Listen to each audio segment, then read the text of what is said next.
എന്താണ്? അയച്ചു വിടാനാണോ? അയക്കാനാണോ? കെട്ടയക്കണോ? കെട്ടയക്കില്ല. കെട്ടയക്കാൻ പാടില്ല.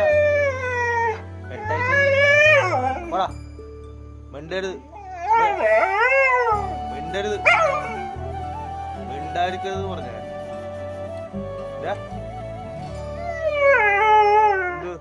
എന്താണ്? എങ്ങോട്ട് പോവാനാ? എങ്ങോട്ട് പോവാനാടാ എനിക്ക്?